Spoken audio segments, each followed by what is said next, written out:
అది కూడా అంటే ఈ టైంలో వర్షం పొలాలంటే పోతుంది అనుకుంటే ఇవ్వడానికి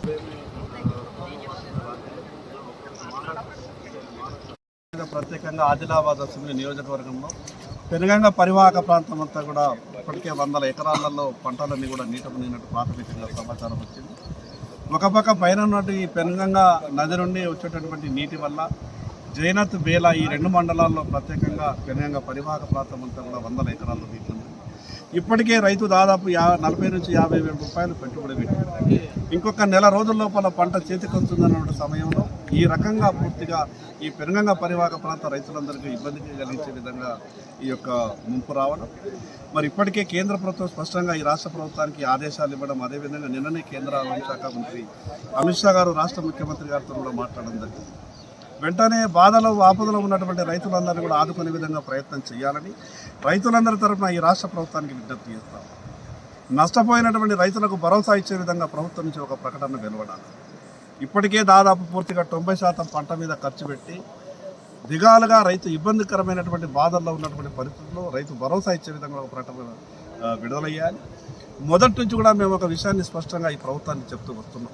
ఇటువంటి విపత్కర సమయంలో ఈ వరదల వల్ల రైతు నష్టపోయినప్పుడు రైతుకు ప్రభుత్వం ఇచ్చేటటువంటి భరోసా కన్నా ఈ ఫసల్ బీమా ఇన్సూరెన్స్లో రైతును ప్రభుత్వం భాగస్వామ్యం చేయించగలిగితే ఇప్పటికే వాతావరణ శాఖ లెక్కల ప్రకారం ఒక్కొక్క ఎకరానికి 20 నుంచి 25 వేల రూపాయలు రైతుకు నష్టపరిహారం వస్తుంది. అటువంటి సమయంలో ప్రభుత్వం మీద కొంచెం భారం కూడా తక్కువైతుంది. కానీ ప్రభుత్వం అగజేస్తున్నామని చెప్పి ఈసారి కూడా ఫసల్ బీమాలో ప్రభుత్వం భాగస్వామ్యం కాలేదు. కానీ ఈ రాష్ట్ర ప్రభుత్వానికి రైతులందరి తరఫున విజ్ఞప్తి చేస్తాం. ఈ జైనత్ బేలా మండలం ఈ పెనుగంగ పరివాహక ప్రాంతంలో నష్టపోయినటువంటి రైతులందరూ కూడా వెంటనే 50 వేల రూపాయలు నష్టపరిహారం ఇచ్చి ఎకరానికి ఆదుకోవాలని రైతులందరి తరఫున విజ్ఞప్తి చేస్తా ఉన్నాను. మరి అదేవిధంగా శాశ్వతంగా ఈ యొక్క పరిస్థితిని చక్కదిద్దాలంటే ఈ పెనుగంగ పరివాహక ప్రాంతాన్ని ఈ యొక్క వరద ఉధృతిని తగ్గించాలా, అదేవిధంగా కొంత రైతులకు ఉపశమనం కలిగించే విధంగా ఉండాలంటే ఆంధ్రాలో చేపట్టినట్టు సముద్రం పక్కన కానీ మిగతా కొన్ని ప్రాజెక్టుల పక్కన కానీ కరకట్టలు నిర్మించినట్టు ఎక్కడైతే ఈ పెనుగంగ పరివాహక ప్రాంతం లోతట్టు ప్రాంతం ఉందో అక్కడ ఆ యొక్క ప్రాంతాన్ని అంతా కూడా గుర్తించి సీసీ ద్వారా రిటైరింగ్ వాల్స్ కడితేనే సాధ్యమవుతుంది. కాబట్టి వరదలు తగిన వెంటనే ప్రభుత్వం ఆ రకమైన సర్వేలు చేపట్టాలని ప్రభుత్వానికి విజ్ఞప్తి చేస్తా ఉన్నాను.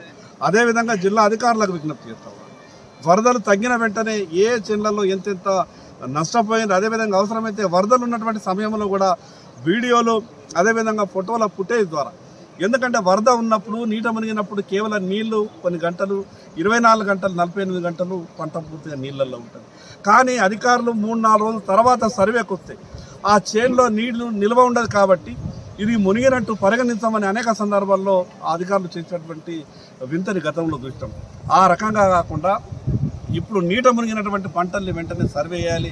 అదేవిధంగా ఈ సందర్భంగా రైతులందరికీ విజ్ఞప్తి చేస్తూ ఉన్నాను. ఏ చేన్లలోనైతే నిల్వ ఉన్నదో, ఏ చేన్లలో అయితే పూర్తిగా పంటలు మునిగిపోయిన ఏ గ్రామాల్లో మీరంతా కూడా ఫోటోలు వీడియోలు తీసి ఉంచాల్సిందిగా మీ అందరికీ పేరు విజ్ఞప్తి చేస్తూ ఉన్నాను.